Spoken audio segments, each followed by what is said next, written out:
Hello welcome students. स्वागत है आपका फिर से आपके अपने चैनल स्टडी विद रितेश में। और मैं ऋतिक गुप्ता आप लोग का हार्दिक स्वागत करता हूं अपने आज के वंडरफुल सेशन में, केमिस्ट्री के सेशन में, जिसमें हम लोग केमिस्ट्री के बहुत ही इंपॉर्टेंट क्वेश्चंस करेंगे बच्चों। आज जो है, आज की जो क्वेश्चन क्लासेस होगी वो आपकी बीसीसी एग्जामिनेशन, पारा मेडिकल एग्जामिनेशन, साथ ही साथ बीएससी नर्सिंग के लिए काफी इंपॉर्टेंट है। तो आप लोग बच्चों सभी लोग देख लीजिए, एक इन्फॉर्मेशन, एक जरूर इन्फॉर्मेशन सारे बच्चों लोग के लिए, कि हमारे जो बीएससी नर्सिंग की जो बैच है, बीएससी नर्सिंग की बैच है, जो अभी जुनून बैच है, जुनून बैच जो है 2024 के लिए वो आपका स्टार्ट हो चुका है बच्चों। 2024 के लिए आपको ये बैच स्टार्ट हो चुका है। ये बीसीसी से ये आपका जनरली बीएससी नर्सिंग परीक्षा के लिए एक आपका ये है, बीएससी नर्सिंग परीक्षा के लिए आपका बैच है। और ये काफी इंपॉर्टेंट बैच है। इसमें क्या है कि बच्चों देखिए, इसमें आपको क्या मिलता है, लाइव क्लास मिलता है, वीडियो क्लास मिलता है, असाइनमेंट मिलता है, क्वेश्चन प्रैक्टिस सेट मिलता है, वीकली टेस्ट होता है, और काफी सारी चीजों से आपको अच्छे ढंग से, बेहतरीन ढंग से तैयारी करवाया जा सकता है, तैयारी कराया जाता है। साथ ही साथ हमारे जो सर है, रितेश सर है, उनकी पूरी की पूरी टीम है, इंक्लूडिंग मी। मैं वहाँ पे केमिस्ट्री पढ़ाता हूँ, काफी सारे सब्जेक्ट आपको अच्छे से पढ़ाए जाते हैं। और पूरा का पूरा आपका जो है सिलेबस कवर अप कराया जाता है बिफोर टाइम। जो आपका टाइम है, जैसे जून में बीएससी नर्सिंग की जो एग्जाम होने वाली है बच्चों, तो उसी जून को टारगेट करते हुए ही हम लोग अपना बैच लाए हैं। और ये बैच आप लोग के लिए काफी ज्यादा जो है बेनिफिशियल है, तो हमारे बैच से जरूर जुड़े बच्चों। चलिए बच्चों, आज का हम लोग क्वेश्चन देख लेते हैं बच्चों, क्वेश्चन का सेशन देख लेते हैं।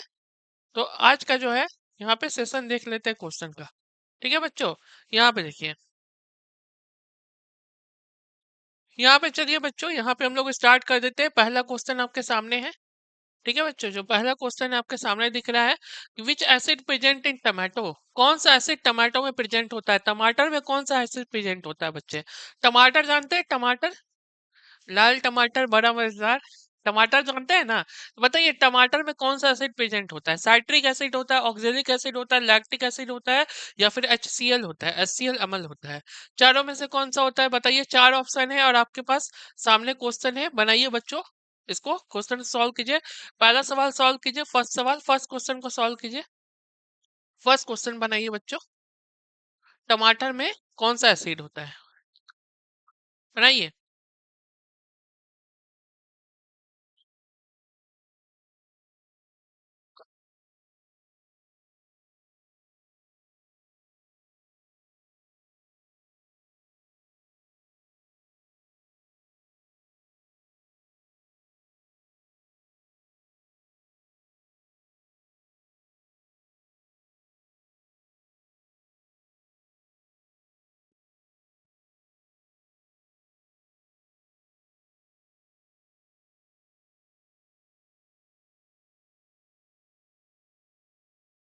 क्या होगा बच्चों, क्या आंसर हो जाएगा, जल्दी से बताइए, क्या आंसर हो जाएगा, क्या लगता है।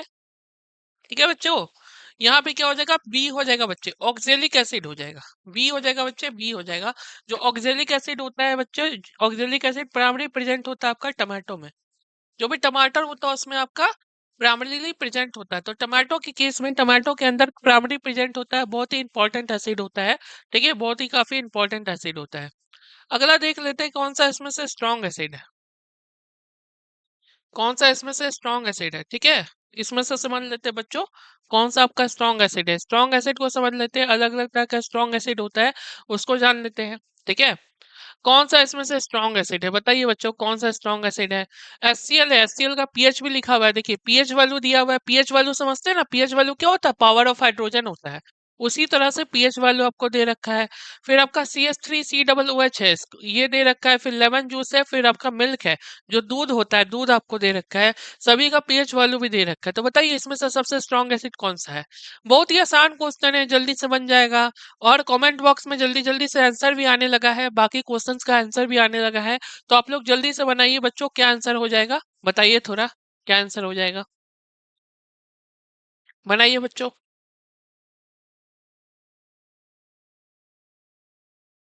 कौन सा इनमें से स्ट्रॉन्ग एसिड है। हाँ हाँ हाँ हाँ, जल्दी बनाइए।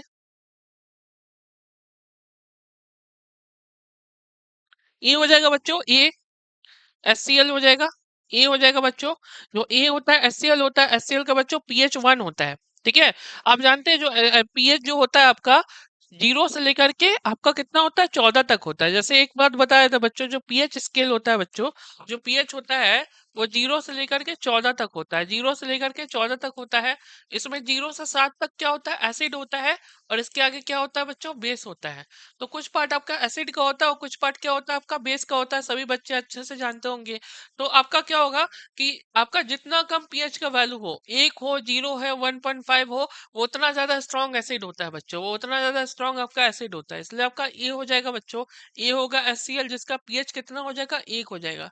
ये जो HCl होगा उसका पीएच 1 हो जाएगा, तो ये आपका हो जाएगा सबसे प्रबल अम्ल हो जाएगा, सबसे स्ट्रॉन्ग एसिड हो जाएगा बच्चों। अगला सवाल देखते हैं बच्चों, अगला सवाल देख लेते हैं। ठीक है, अब देखिए यहाँ पे सवाल क्या आ रहा है, पीएच वैल्यू लेस देन 7। ठीक है, पीएच का मान 7 से कम होता है। अगर पीएच का मान बच्चों 7 से कम होता है, 7 से कम होता है, 7 से कम होता है, तो ये क्या दर्शाता है, अम्लीय, बुनियादी, तटस्थ, या फिर कोई प्रभाव नहीं। चारों में से क्या हो जाएगा बच्चे, जहां पीएच का मान 7 से कम हो। पीएच वैल्यू जानते होंगे, अभी जस्ट बताया कि 7 से कम क्या होता है, एसिडिक होता है, 7 से ज्यादा बेसिक होता है। तो बताइए क्या हो जाएगा आपका, बताइए बच्चों। बहुत इजी, बहुत ही अच्छा क्वेश्चन है, आप लोग बना भी सकते हैं, आसान क्वेश्चन है।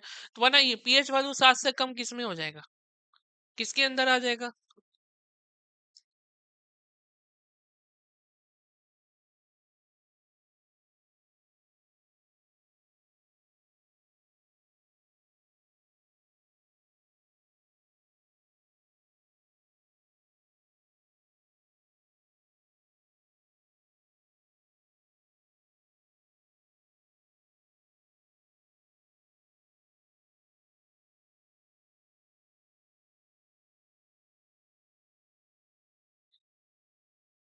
ये क्या हो जाएगा, एसिडिक हो जाएगा।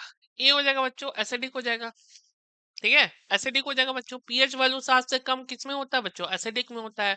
जो एसिडिक होता है, जो अम्लीय होता है, उसके अंदर होता है, एसिडिक हो जाता है। ठीक है, 7 से कम क्या होता है, एसिडिक होता है। जल्दी जल्दी से बना लीजिए, आंसर भी आने लगा होगा कमेंट बॉक्स में, अच्छी बात है। ठीक है बच्चों, इसमें क्या हो जाएगा, 7 से कम आपका एसिडिक हो जाएगा, 7 से कम। ठीक है, सभी बच्चों का आ गया ना। बी नहीं होगा बच्चों, बी नहीं होगा, बी और सी नहीं होगा बच्चों, ए ही होगा। जो एसिडिक होता है, जो अम्लीय होता है, वो आपका हो जाता है।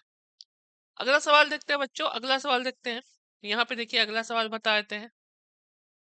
अगला सवाल पढ़िए क्या लिखा हुआ है, Na2CO3.10H2O। जो Na2CO3 और 10H2O को क्या बोलते हैं, मीठा soda, baking soda, baking powder, धुलाई का सोडा, या ब्लीचिंग पाउडर। चारों में से क्या बोलते हैं बताइए बच्चों, ABCD ऑप्शन है। पहले आपका बेकिंग सोडा है, एक बेकिंग पाउडर है, एक वॉशिंग सोडा है, एक ब्लीचिंग पाउडर है। जो भी बच्चों को वीडियो देखने में परेशानी हो रही होगी, वो थोड़ा सा क्वालिटी को बढ़ा लीजिए। आप जो है 720p पे कर लीजिए, 720p पे कर लीजिए, आपको अच्छे से क्वालिटी नजर आएगी। 720p पे कर लीजिए, यूट्यूब वीडियो की क्वालिटी आपको काफी अच्छा से नजर आएगा। ठीक है, तो यहाँ पे बताइए Na2CO3.10H2O को क्या बोलते हैं, चारों में से बताइए बच्चों।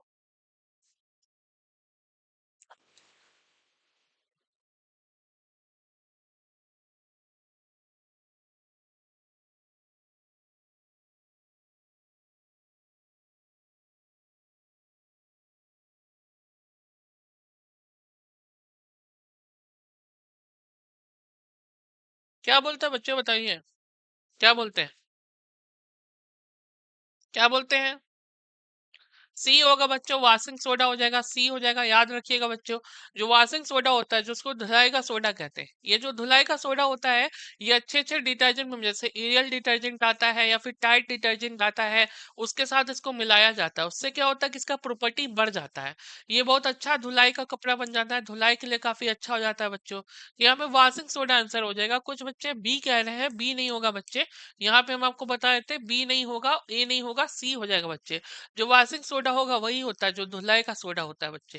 ठीक है, तो सी आ जाना चाहिए, सभी बच्चों का सी आ जाना चाहिए, बिल्कुल सही जवाब है, सी आ जाना चाहिए। ठीक है बच्चों, अगला देख लेते हैं। अगला है, ये भी बहुत अच्छा है आपका, ये सवाल बनाइए, काफी अच्छा सवाल है। Lactic acid present in, lactic acid कहाँ पे प्रेजेंट होता है बच्चे, लैक्टिक एसिड, लैक्टिक एसिड कहाँ पे होता है बच्चे। ठीक है, बताइए बच्चों किसमें हो जाएगा, चार ऑप्शन है। ऑरेंज, टी, दही, सिरका, जानते हैं ना, विनेगर होता है सिरका, जिसको नूडल्स में डालते हैं, चाउमीन में डालते हैं, नूडल्स में डालते हैं। तो चारों में से क्या हो जाएगा बताइए बच्चों? लैक्टिक एसिड कहाँ पे प्रेजेंट होता है, कहाँ मौजूद होता है? जल्दी से आंसर कर दीजिए।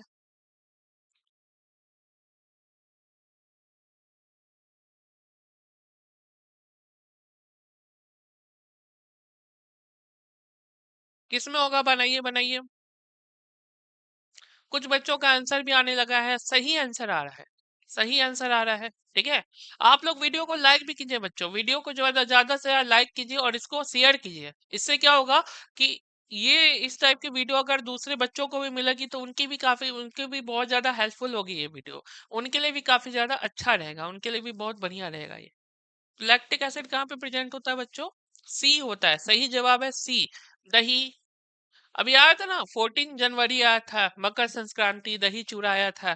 तो दही में आपका क्या होता है? लैक्टिक एसिड होता है बच्चे, लैक्टिक एसिड होता है, जो कि बैक्टीरिया की वजह से बनता है बच्चों, यहाँ पे याद रखिएगा, बैक्टीरिया की वजह से बनता है। ठीक है, तो बैक्टीरिया की वजह से आपका बनता है, उसको क्या बोलते हैं? लैक्टिक एसिड कहते हैं। ठीक है, लैक्टिक एसिड बोलते हैं बच्चों। सी हो जाएगा, दही हो जाएगा, कर्ड हो जाएगा। ठीक है बच्चों, सी हो जाएगा। अगला सवाल देखते हैं बच्चों। ठीक है, अगला सवाल को थोड़ा सा हम उसको थोड़ा सा जूम कर लेते हैं। ठीक है, in which pH range does our body work to survive in the atmosphere? किस वायुमंडल में, किस pH रेंज में हम लोग का बॉडी जो है सरवाइव कर सकता है, हम लोग का बॉडी जो है रह सकता है, सरवाइव कर सकता है? कौन सा आपका वायुमंडल है, क्या लगता है किस पीएच में आपका सरवाइव करता है, किस पीएच में काम करता है? पीएच का वैल्यू बता दीजिए, पीएच का वैल्यू बता दीजिए, कौन सा पीएच होगा जिसमें बॉडी क्या होता है, सामान्य ढंग से काम करता है? यहाँ पे चार वैल्यू दिख रहा है, 5.5 से 8.5 एक दिख रहा है, एक वैल्यू है आपका 5.5 से लेकर के 8.5 है, एक 7 से लेकर 7.8 है, 2.3 से 7 है, एक 7.5 से लेकर के 12.5 है। चार वैल्यू में से क्या हो जाएगा बताइए? कौन सा पीएच का वैल्यू होगा, पीएच का कौन सा वैल्यू हमारे शरीर के लिए उपयोगी है, जिसपे हम लोग सरवाइव कर सकते हैं, जिंदा रह सकते हैं? ठीक है, और बाकी सारा एक्टिविटी कर सकते हैं। बनाइए बच्चों, बन जाएगा, हार्ड क्वेश्चन नहीं, आसान क्वेश्चन है। बनाइए बच्चों। वायुमंडल में रहने के लिए कौन सा पीएच जरूरी है? आंसर आ भी गया बच्चों का, बी हो जाएगा बच्चों, बी हो जाएगा।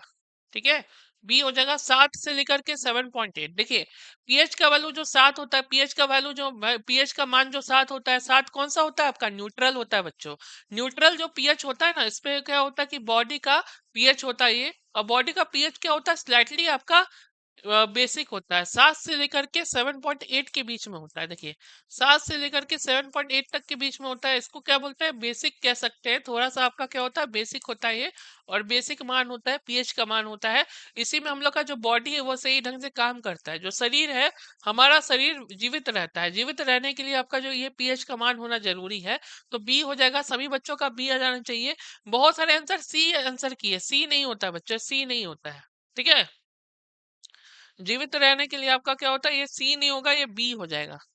ठीक है बच्चों, बी हो जाएगा, याद रखिएगा, बी हो जाएगा।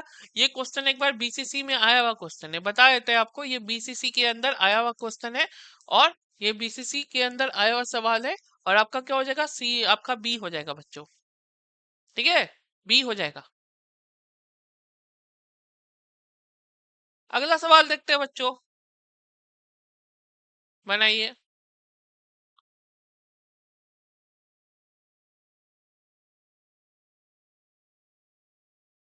अगला है, अगला है, कौन सा सॉल्ट है, कौन सा इसमें से जो नमक है, यह कैसा होता है? एसिडिक होता है। बताइए कौन सा नमक एसिडिक है? अच्छे से जवाब दीजिएगा, ये आया हुआ क्वेश्चन है, ये आपका बीसीसी के अंदर आया हुआ क्वेश्चन है। समय लेके बनाइए इसको। कौन सा आपका क्या है, एसिडिक सॉल्ट है, एसिडिक है? चार ऑप्शन है आपके पास।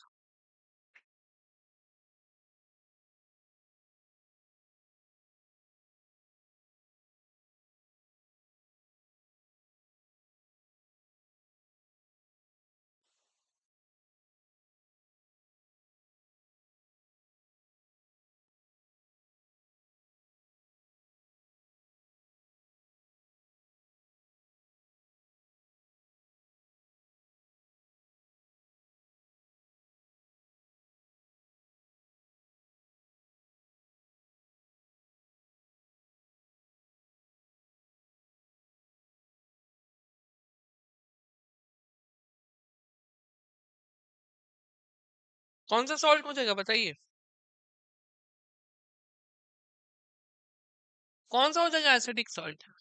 चार ऑप्शन में से क्या हो जाएगा?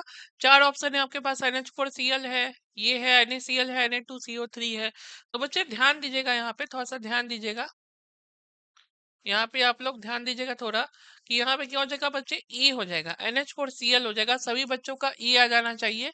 NH4Cl जो होता है, NH4Cl क्या होता है, एसिडिक सॉल्ट होता है। ये ऐसा सॉल्ट होता है जो एसिडिक है, प्राकृतिक अगर हम लोग देखें, नेचुरल देखें, तो ये कौन सा होता है, इसमें थोड़ा सा एसिड होता है, हाई अमाउंट ऑफ एसिड होता है, ये अच्छा सॉल्ट होता है, इसमें थोड़ा सा ज्यादा आपका एसिड होता है। ठीक है बच्चों, तो आपका क्या हो जाएगा, ई हो जाएगा, NH4Cl हो जाएगा। सही बच्चों का NH4Cl आ जाना चाहिए, जो NH4Cl है वो सारे बच्चों का आ जाना चाहिए। यहाँ पे था आपका कौन सा सॉल्ट इसका एसिडिक है बताइए, कौन सा सॉल्ट इसका एसिडिक है बताइए, कौन सा इसमें एसिडिक सॉल्ट है? जो आपका सॉल्ट कैसा होता है, एसिडिक नेचर का होता है। ठीक है, बताइए बच्चों, NH4Cl था, CH3COO, NH4 था, NaCl था, Na2CO3 था। सही आंसर, सही उत्तर क्या हो जाएगा, ई हो जाएगा बच्चों, ई हो जाएगा। ठीक है बच्चों, ई हो जाएगा। ठीक है, ए हो जाएगा बच्चों, ए आपका हो जाएगा NH4 2Cl हो जाएगा, NH4Cl हो जाएगा। NH4Cl क्या होता है, एसिडिक नेचर का होता है बच्चों, ये क्या होता है, एसिडिक नेचर का होता है, और ये आपका बेसिक कंपाउंड बनाता है, अलग अलग तरह का बेसिक कंपाउंड बनाता है, तो ए हो जाएगा, सभी बच्चों का ए आ जाना चाहिए। तो ए आ रहा है ना सभी का, ए आ जाना चाहिए, ए हो जाएगा बच्चों। अगला सवाल की ओर बढ़ते हैं हम लोग, बताइए अगला सवाल यहाँ पे ये है, इसको थोड़ा सा देखिएगा। ठीक है, अगला सवाल देखिएगा कि कौन सा इसमें से केमिकल फॉर्मूला है प्लास्टर ऑफ पेरिस का, पीओपी का फॉर्मूला कौन सा है, प्लास्टर ऑफ पेरिस का फॉर्मूला कौन सा है? ठीक है बच्चों, पीओपी का जो प्लास्टर ऑफ पेरिस है उसका कौन सा फॉर्मूला है? ठीक, मतलब ये प्लास्टर ऑफ पेरिस का इसमें से कौन सा फॉर्मूला आपको दिख रहा है? चारों में से बनाइए, चार ऑप्शन है, चार ऑप्शन है, 8 नंबर बनाइए तो बच्चों, 8 नंबर बनाइए।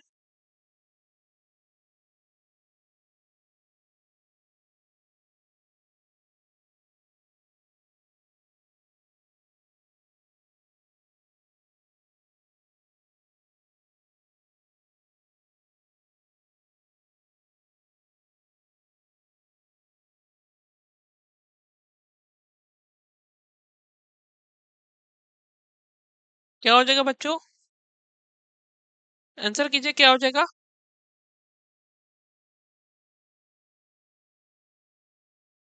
सी हो जाएगा बच्चों, सी हो जाएगा। ठीक है, सी हो जाएगा बच्चों। ठीक है, CSO4.12H2O क्या हो जाएगा, प्लास्टर ऑफ पेरिस का फॉर्मूला हो जाएगा।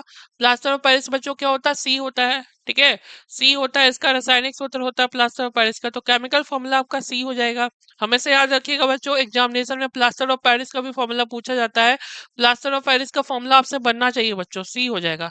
ठीक है, प्लास्टर ऑफ पेरिस के लिए। अगला सवाल देखिए बच्चों, अगला सवाल देखिए यहाँ पे,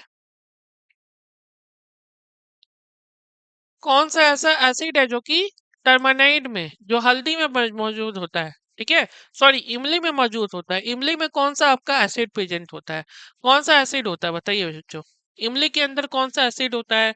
एक आपका टार्टेरिक एसिड है, एक ऑक्जेलिक एसिड है, एक लैक्टिक एसिड है, एक साइट्रिक एसिड है।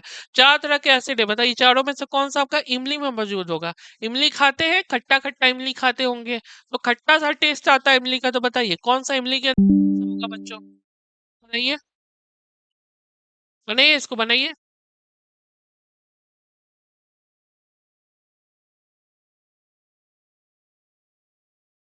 क्या हो जाएगा बच्चों, बताइए।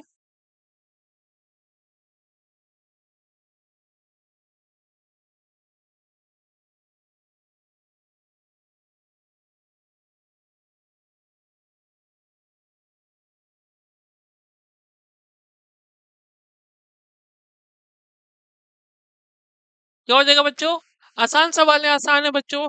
ये हो जाएगा बच्चों, ये हो जाएगा, टार्टेरिक एसिड हो जाएगा बच्चों। टार्टेरिक एसिड क्या होता है, इमली में मौजूद होता है।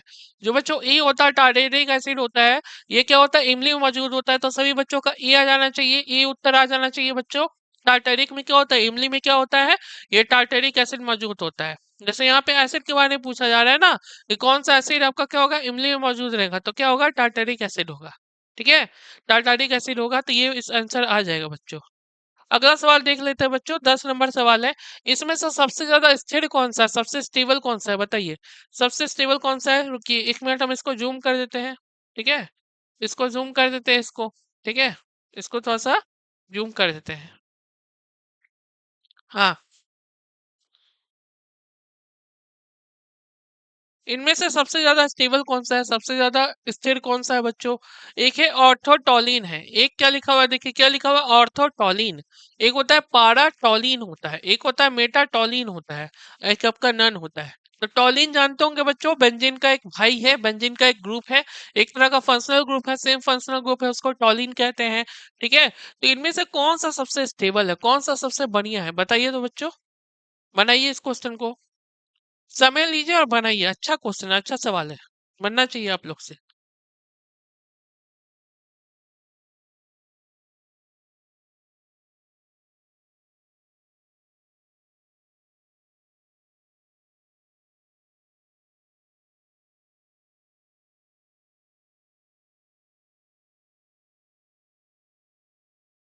क्या हो जाएगा बच्चों, बनाइए। सबसे स्टेबल, सबसे बढ़िया कौन है इसमें से, सबसे स्थिर कौन सा है, सबसे स्थिर।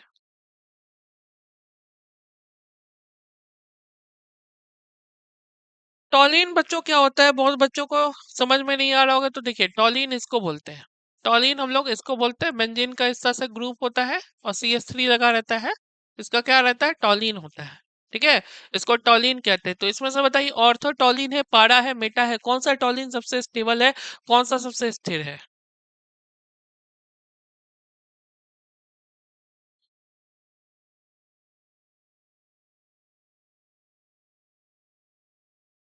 कौन जाएगा, कौन सा हो जाएगा बच्चों, बी हो जाएगा, पाराटोलिन। देखिए, आपको एक चीज समझ लीजिए, ऑर्गेनिक केमिस्ट्री में मैं आपको बता देता हूँ, ऑर्गेनिक केमिस्ट्री में ये चीज जरूरी है।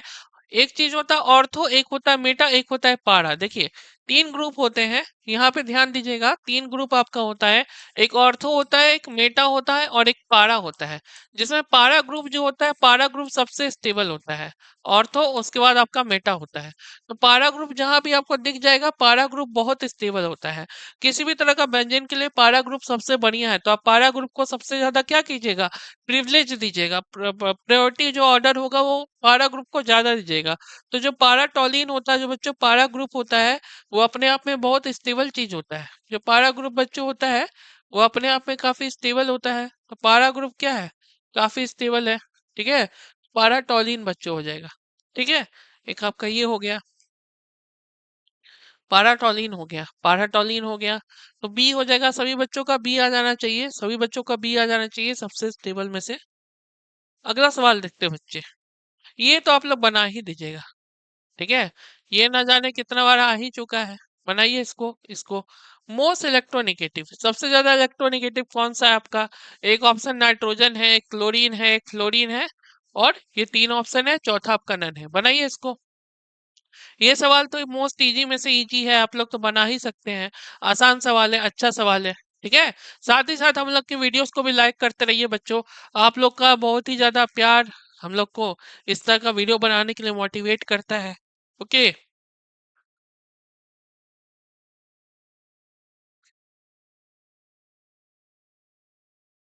क्या हो जाएगा बच्चों, कौन सा आपका इलेक्ट्रोनिगेटिव हो जाएगा, सबसे बढ़िया इलेक्ट्रोनिगेटिव कौन सा हो जाएगा। ए बी सी में, डी में कौन सा हो जाएगा, बताइए। सी हो जाएगा बच्चों, सी हो जाएगा। सी जो होता है बच्चों, फ्लोरीन होता है। फ्लोरीन बहुत इलेक्ट्रोनेगेटिव एलिमेंट होता है बच्चों। ये इतना इलेक्ट्रोनेगेटिव होता है, जैसे इसका जो दूसरे सब्सटेंस को अपनी तरफ खींचता है। इलेक्ट्रोनेगेटिव कौन होता है, जो कि दूसरे सब्सटेंस से इलेक्ट्रॉन को खींचता है। जो भी इलेक्ट्रॉन्स होगा दूसरे सब्सटेंस से खींच लेगा, तो इसको क्या बोलेंगे हम लोग, इलेक्ट्रोनेगेटिव कहेंगे। इसको बच्चों इलेक्ट्रोनेगेटिव कहेंगे। तो सी आपका हो जाता है। ठीक है बच्चों, सी हो जाता है, सी आपका इंपॉर्टेंट है।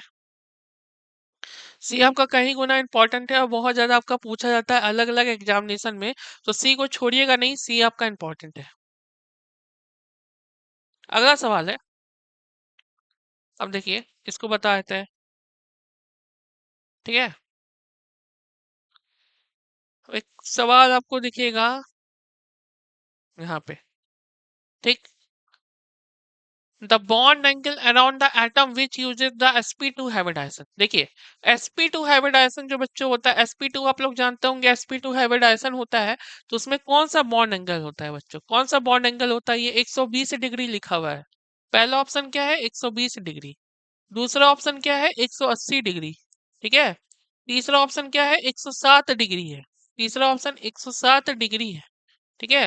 और चौथा क्या है? 109 डिग्री 28 मिनट है। चौथा है 109 डिग्री 28 मिनट। 28 मिनट। ठीक है। ये चारों में से क्या हो जाएगा? चार ऑप्शन में से क्या हो जाएगा बच्चों? 120 होगा, 180 होगा, 107 होगा, या 109 डिग्री 28 मिनट होगा। sp2 कोण में कौन सा आपका बंधन होगा, कौन सा संकरण होगा? संकरण बताइए कौन सा होगा, कौन सा संकरण होता है?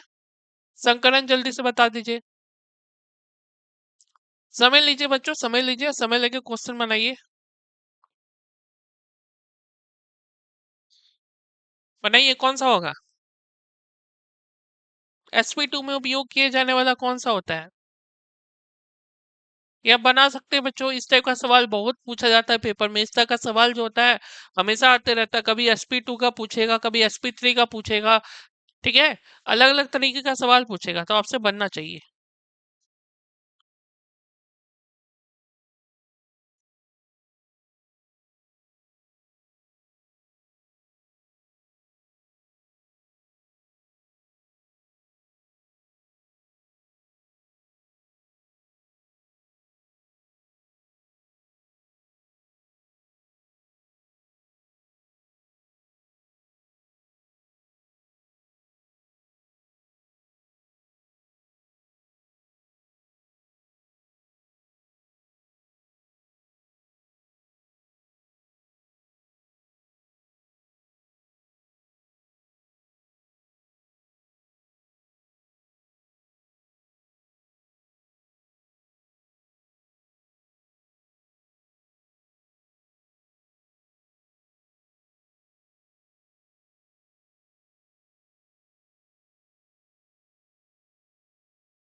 क्या हो जाएगा बच्चों, बताइए?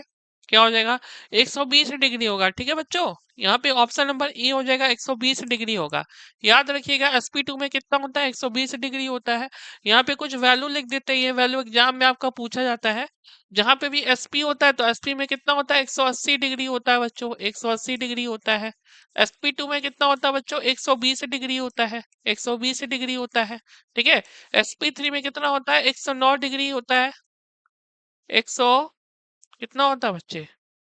आ, 9 डिग्री 28 मिनट होता है। इस तरीके का क्या होता है? बॉन्ड एंगल होता है। तो यहाँ पे कुछ हम लोग आपको जो है sp sp2 sp3 का वैल्यू लिख दिए हैं। कुछ हम लोग sp sp3 का वैल्यू लिख दिए। तो ये वैल्यू आपको पता होना चाहिए कि कौन सा बॉन्ड एंगल में कौन सा आपका हाइब्रिडाइजेशन होगा। तो ये वैल्यू आपको पता होना चाहिए बच्चों। ठीक है बच्चों। यहाँ पे ये कौन सा वैल्यू कहाँ पे उपयोग होगा, ये चीज तो जरूर पता होना चाहिए, क्योंकि इसी से आपका सवाल बनता है। सवाल बच्चों इसी से बनता है। अलग अलग तरीकों का सवाल है। अब देखिए इसमें, ये एक अच्छा क्वेश्चन है आपके लिए।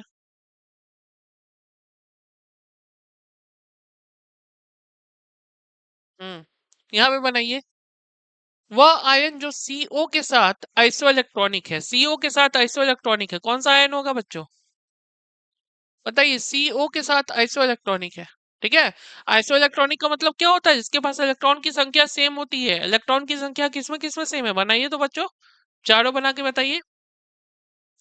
चारों बनाइए। आइसोइलेक्ट्रॉनिक कौन सा हो जाएगा? देखिए, कार्बन में कितना होता है इलेक्ट्रॉन? कार्बन में आपका 6 इलेक्ट्रॉन होता है। ऑक्सीजन में कितना होता है आपका? 8 होता है। तो 8 से कितना होता है? 14 होता है। तो इसमें से ढूंढिए किसमें आपका 14 इलेक्ट्रॉन होगा। ठीक है, किसमें आपका 14 है? इसमें आपका इलेक्ट्रॉन की संख्या निकालेगा तो 17 आ जाएगा आपका। ठीक है। इसमें कितना आ जाएगा? 13 आ जाएगा। ठीक है। इसमें क्या हो जाएगा? ऑक्सीजन O2+ है, तो इसमें कितना आ जाएगा? यहाँ पे 15 आ जाएगा बच्चों। 15 आ जाएगा। तो ऑप्शन नंबर ए हो जाएगा बच्चों, Cn-। ठीक है। Cn- हो जाएगा। ऑप्शन नंबर ए आ जाना चाहिए सभी बच्चों का। ठीक है। यहाँ पे निकालिएगा तो कार्बन का कितना होता है? 6 होता है, और यहाँ पे 8 हो जाएगा। तो यहाँ पे भी 14 होगा बच्चे। यहाँ पे भी 14 हो जाएगा। तो यहाँ पे सी एन माइनस हो जाता है बच्चों, सी एन माइनस हो जाता है, यहाँ पे ध्यान दीजिएगा सी एन माइनस हो जाता है। ठीक है, तो iso electronic with CO, CO के साथ आइसो इलेक्ट्रॉनिक क्या है, सी एन माइनस है।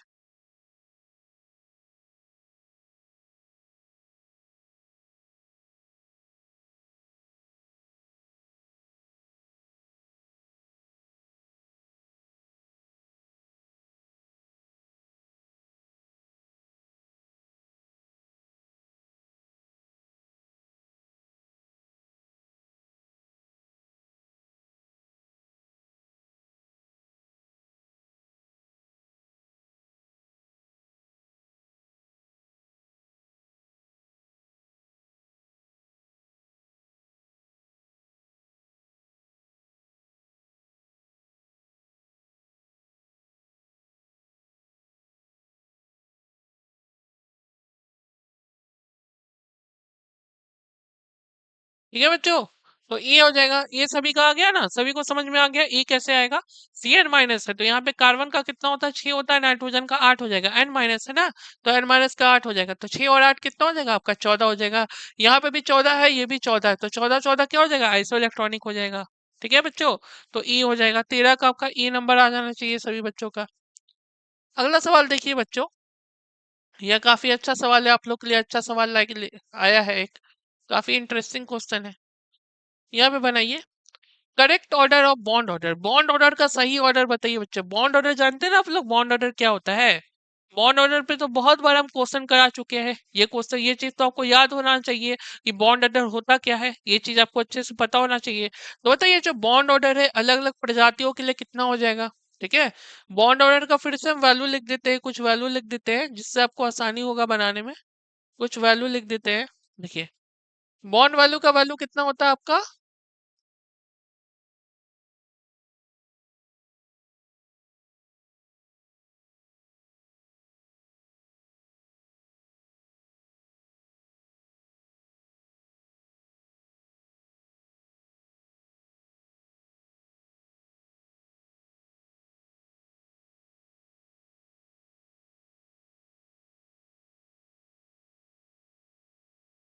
ये आपको स्क्रीन पे दिख रहा होगा, कुछ वैल्यू लिख दी है आपके सामने, कुछ वैल्यू आपके सामने दिख दी होंगी स्क्रीन पे, आपको दिख रहा होगा 11 से लेकर 18 तक।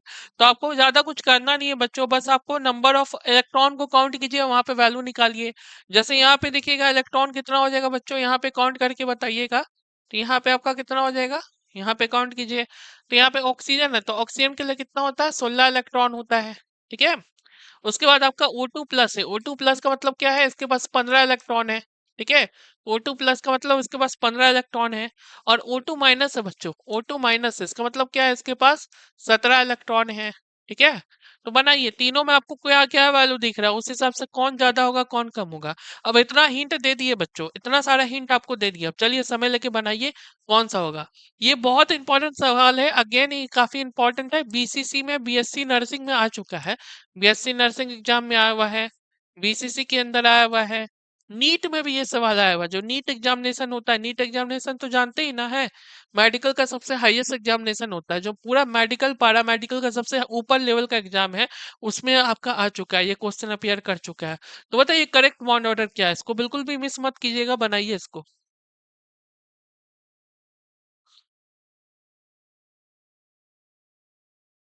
देखिए, उस टेबल का इस्तेमाल कीजिए, उस टेबल का इस्तेमाल कीजिए, बनाइए उस टेबल के अकॉर्डिंग। सबसे ज्यादा वैल्यू किसका होगा आपका, ठीक है, सबसे ज्यादा वैल्यू आपका 15 का होगा, 15 का आपका कितना है, 15 का 2.5 है, यहाँ पे देखिए 15 का कितना आ रहा है, 2.5 आ रहा है। तो O2 प्लस का सबसे पहले होगा बच्चों, O2 प्लस का सबसे पहले होगा, O2 प्लस का सबसे पहले होगा। उससे ज्यादा आपका किसका होगा बच्चों, उससे ज्यादा आपका ऑक्सीजन का होगा, उससे ज्यादा ऑक्सीजन का होगा, होगा O2 माइनस का होगा, माइनस का होगा। तो पहले O2 प्लस होना चाहिए, यहाँ पे इस तरह से ऑर्डर दिया हुआ है। ठीक है, O2 प्लस है, O2 है, अच्छा, यहाँ पे इस प्रकार आपका ऑर्डर आना चाहिए कि O2 प्लस का ज्यादा होना चाहिए, फिर O2 का, फिर O2 माइनस का, तो ये ऑर्डर आपका आ जाना चाहिए। तो आपका क्या हो जाएगा यहाँ पे, O2 2 माइनस, ठीक है, O2 2 माइनस का सबसे ज्यादा, फिर O2 का, फिर O2 2 प्लस का। ये हो जाएगा, ऑप्शन नंबर सी हो जाएगा बच्चों। यहाँ पे गलती से वो आ गया था, ऑप्शन नंबर सी हो जाएगा। सभी बच्चे देख लीजिए, ऑप्शन नंबर सी हो जाएगा। बेहद ही अच्छा सवाल है, बहुत रिपीटेटिव क्वेश्चन है, बार बार आपके एग्जामिनेशन में आता है, तो ये क्वेश्चन आपको छोड़ने का नहीं है, बिल्कुल बना लेना है इसको, इसको बिल्कुल भी छोड़ना नहीं है। ठीक है, तो करेक्ट बॉन्ड ऑर्डर पूछा जा रहा है, बॉन्ड ऑर्डर का सही ऑर्डर बताना आपको, बॉन्ड ऑर्डर किसमें आपका ज्यादा है, किसमें आपका कम है। अगला सवाल बच्चों लेके चलते हैं, बताइए। ये सवाल है, ये तो बनने वाला सवाल है, बनाइए इसको। ठीक है, ये आपका बनने वाला सवाल है। सबसे ज्यादा कमजोर कौन सा बॉन्ड है, सबसे ज्यादा कमजोर कौन सा है, बताइए। सबसे ज्यादा कमजोर कौन सा है? आयनिक बंधन है, आयनिक बॉन्ड है। एक बच्चे क्या है, आयनिक बॉन्ड है। एक बच्चे कोवलेंट बॉन्ड है। एक आपका मेटेलिक बॉन्ड है। एक आपका वंडरवाल वाला है। तो चारों में से बताइए कौन सा आपका हो जाएगा। सबसे ज्यादा वीकेस्ट, सबसे कमजोर कौन सा है, जिसको तोड़ने पे टूट जाए, वो जिसको तोड़ने पे क्या हो जाए, टूट जाए, वो कौन सा होगा बच्चे?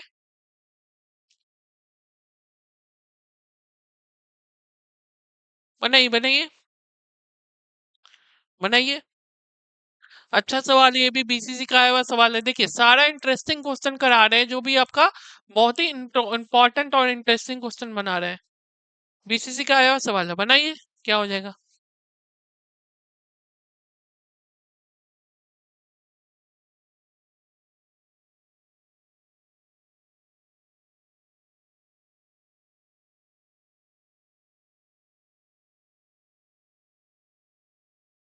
क्या हो जाएगा बच्चे?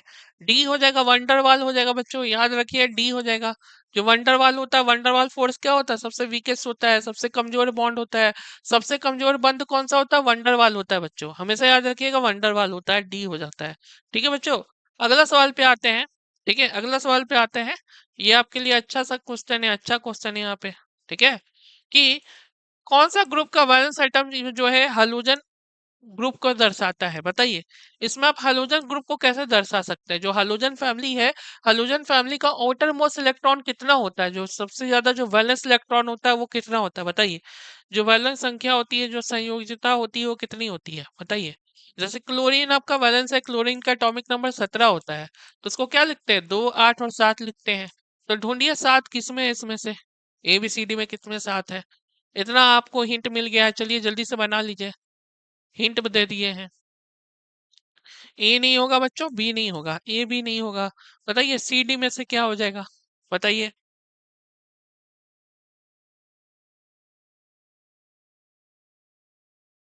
डी हो जाएगा बच्चों, सही आंसर है, डी आ जाएगा, डी आ जाना चाहिए सभी बच्चों का। 7 हो जाएगा वैलेंस इलेक्ट्रॉन, 7 आपका वैलेंस इलेक्ट्रॉन हो जाएगा।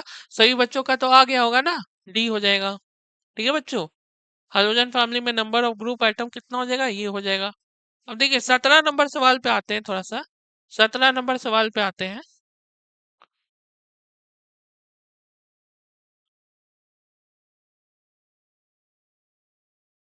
ठीक है, 17 नंबर सवाल समझिएगा, क्या बोल रहा है कि शेयरिंग और transfer of electron from one atom to another atom. ठीक है, मतलब आपका क्या होता है, जो इलेक्ट्रॉन की जो संख्या होती है, इलेक्ट्रॉन की जो आपकी क्या होती है, एक जगह से दूसरी जगह इलेक्ट्रॉन को भेजना।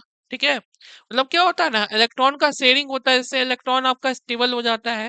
जैसे आप सुने हैं ना, ऑक्टेट रूल सुने हैं, ऑक्टेट रूल किस बारे में है? ऑक्टेट रूल है कि ऑटरमोस्ट आपका 8 इलेक्ट्रॉन होना चाहिए, जो आपका 8 इलेक्ट्रॉन होना चाहिए, क्योंकि 8 इलेक्ट्रॉन क्या होता है, आपस में काफी स्टेबल होता है बच्चों। 8 इलेक्ट्रॉन क्या होता है बच्चों, आपस में काफी स्टेबल होता है। तो इसमें से बताइए किसमें आपका हो जाएगा, किसमें आपका ऑक्टेट रूल लिखा हुआ है, जो ऑक्टेट के नियम किसमें दिए हुए हैं, आपके सी में दिए हुए हैं बच्चों, सी में दिए हुए हैं। तो सभी को समझ में आ गया ना, सी होगा इसका सही आंसर, सी होगा। देख लीजिए, शेयरिंग ऑफ इलेक्ट्रॉन या फिर ट्रांसफर ऑफ इलेक्ट्रॉन होता है एक एटम से दूसरे एटम तक, एक एटम से बच्चों दूसरे एटम तक जो होता है, वो किसकी मदद से होता है, ऑक्टेट रूल की वजह से होता है। जो ऑक्टेट रूल होता है उसकी वजह से होता है बच्चों। सी आ जाना चाहिए, सभी को दिख रहा है ना, सी आ जाना चाहिए, इसका करेक्ट आंसर सी हो जाएगा। ठीक है, जिनको भी प्रॉब्लम हो रहा है तो हम बताइए, 720p पे कर लीजिए, 720p पे बच्चों कर लीजिए वीडियो की क्वालिटी, तो आपको वीडियो बिल्कुल क्लियर दिखेगा, साफ सुथरा वीडियो दिखेगा बच्चों। ठीक है, और कमेंट बॉक्स में भी सही आंसर आ रहा है, तो आप लोग सही से जा रहे हैं बच्चों। ठीक है, 18 नंबर सवाल लिखते हैं, अगला सवाल देख लेते हैं। देखिए 18 नंबर सवाल क्या है। 18 नंबर सवाल देखेंगे कि निम्नलिखित में से किस अणु में बंधन शामिल नहीं है, does not involve covalent bond, जिसमें कोवेलेंट बॉन्ड आपका शामिल नहीं होता है। ठीक है, बताइए चारों में से किस में नहीं है। ये आपका बनना चाहिए, बहुत अच्छा सवाल है, काफी अच्छा सवाल है, आपको बनना ही चाहिए ये क्वेश्चन। इसको बिल्कुल छोड़ने की बात ही नहीं होती, इस टाइप का सवाल को आप छोड़ना नहीं है, आपको बनाइए। क्या हो जाएगा?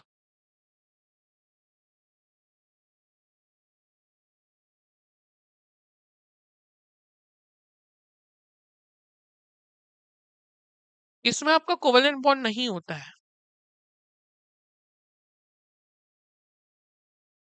वाटर है, वाटर में तो बच्चों कोवेलेंट बॉन्ड होता है, बच्चों कोवेलेंट होता है। CCl4 है, इसमें भी कोवेलेंट होता है। NaCl है तो NaCl बच्चों आयनिक बॉन्ड होता है, तो ये हो जाएगा सी नंबर हो जाएगा। सभी बच्चों का सी आ जाना चाहिए, सी आ जाना चाहिए सभी बच्चों का। जो NaCl होता है इसमें बच्चों क्या होता है, आयनिक बॉन्ड होता है, आयनिक बंधन होता है बच्चों, आयनिक बंधन होता है, तो सी आ जाना चाहिए। सी आ रहा है ना? इसमें कोवेलेंट बॉन्ड नहीं है, सब में आपका क्या है, आयनिक बंधन है। अब देखिए अगला सवाल देख लेते हैं। अब देखिए एटम ऑक्टेन ऑक्टेट कॉन्फ़िगरेशन। अब देखिए ऑक्टेट रूल कहाँ से पूरा होता है यहाँ पे। ऑक्टेट रूल किसके द्वारा दिया गया है, ये सब छोड़िए। सिंपल यहाँ पे पूछा जा रहा है जो ऑक्टेट नियम होते हैं, जो ऑक्टेट के परमाणु नियम होते हैं, वो किनके द्वारा दिया गया है। लुईस के द्वारा, कोसल के द्वारा, फिर लैंगमोर के द्वारा या सेडविक के द्वारा, चारों में से कौन हो जाएगा बताइए। कौन सा हो जाएगा बताइए बच्चों।